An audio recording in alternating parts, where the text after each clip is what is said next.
ডিব্ৰুগড় বকপৰৰ লাহোৱাল সমষ্টি বিধায়ক ঋতুপৰ্ণ বৰুৱাৰ প্ৰচেষ্টাত যাতায়াতৰ অন্যতম গুৰুত্বপূৰ্ণ নিজ বকপৰা পথছোৱা নিৰ্মাণৰ কামৰ আনুষ্ঠানিকভাৱে আধাৰশিলা স্থাপন কৰে বিধায়কগৰাকীয়ে।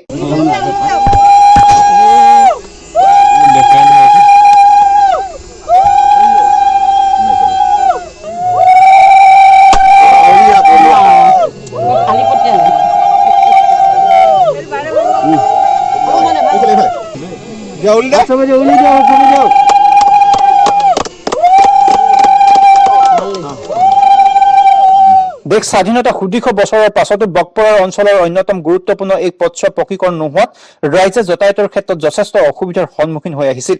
সঁচাকৈ ক'বলৈ গ'লে আজিৰ দিনটো আমাৰ বকপৰা গাঁৱৰ মাজগাঁৱৰ বাবে এটি ঐতিহাসিক দিন। এই ৰাস্তাটো আজি 15টা বছৰ কংগ্ৰেছ চৰকাৰৰ শাসন আছিল। আমাৰ বকপৰাৰ নিচেই কাষৰে এজন বিধায়ক আছিল, তেখেত কেবিনেট মন্ত্ৰীও আছিল, কিন্তু তেখেতৰ ওচৰত ৰাইজে বহুতবাৰ আপত্তি দৰ্শোৱাৰ পাছতো তেখেতে কিন্তু এই পথটোৰ নিৰ্মাণৰ ক্ষেত্ৰত কোনো গুৰুত্ব নিদিল। কিন্তু আজি ভাৰতীয় জনতা পাৰ্টিৰ লাহোৱাল সমষ্টিৰ যুৱ বিধায়ক ঋতুপৰ্ণ বৰুৱা জয়ী হৈ আজি 4টা বছৰৰ ভিতৰত তেখেতে আমি বহুত ওজৰ আপত্তি দৰ্শাইছিলোঁ। মই নিজেও ব্যক্তিগতভাৱে বহুতবাৰ তেখেতৰ ওচৰত যোগাযোগ ৰাখিছোঁ, কমপ্লিট ৰাখিয়ে আছিলোঁ যোগাযোগ যে ৰাস্তাটো কৰিব লাগে। সদৌ শেষত আজি ৰাস্তাটোৰ আধাৰশিলা হ'ল। ইয়াৰ বাবে মই মাননীয় বিধায়ক ডাঙৰীয়ালৈ আন্তৰিকতাৰে ধন্যবাদ জ্ঞাপন কৰিছোঁ। পথটো যে অকল বকপৰা গাঁৱৰ ৰাইজৰ কাৰণে পথ সেইটো নহয়, এইটো ক'বলৈ গ'লে সমগ্ৰ অসমৰ বাবে এটা গুৰুত্বপূৰ্ণ পথটো হোৱাৰ বাবে আজি আমি অত্যন্ত সুখী।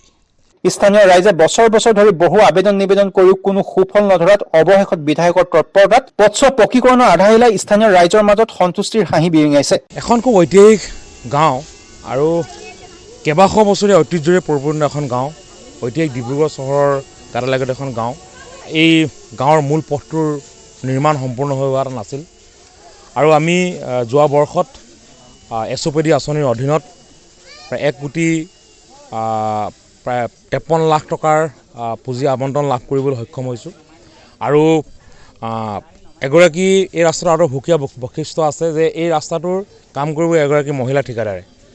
গতিকে মই আশা ৰাখিম যে ৰাস্তাটোৰ গাঁৱৰ ৰাইজৰ যি দীৰ্ঘদিনীয়া অভাৱ আছিল, কিন্তু নিজৰ গাঁওখনলৈ যেতিয়া বিহুৰ সময়ত পূজাৰ বতৰ যে গাঁৱলৈ আহে, ৰাস্তাটো দেখাৰ লগে লগে তেওঁলোকৰ মনত খুব বেদনা অনুভৱ হয়। বহু ব্যক্তিয়ে এনেধৰণৰ মোক কথা জনাইছিল আৰু সেই সকলো বেদনাৰ আজিৰ পৰা 3 মাহৰ পাছত তেওঁলোকে যেতিয়া গাঁৱলৈ ঘূৰি আহিব, 3 মাহৰ পাছত হয়তো ইয়াৰ ৰূপ সলনি এটা পৃথক ৰূপ দেখিব। মই আশা ৰাখিম ৰাইজৰ আশা আকাংক্ষা, ৰাইজৰ যি মৰম চেনেহৰ দ্বাৰা আজি সকলো যৌথ প্ৰচেষ্টাত এই কামখেৰা সম্পন্ন হ'ব।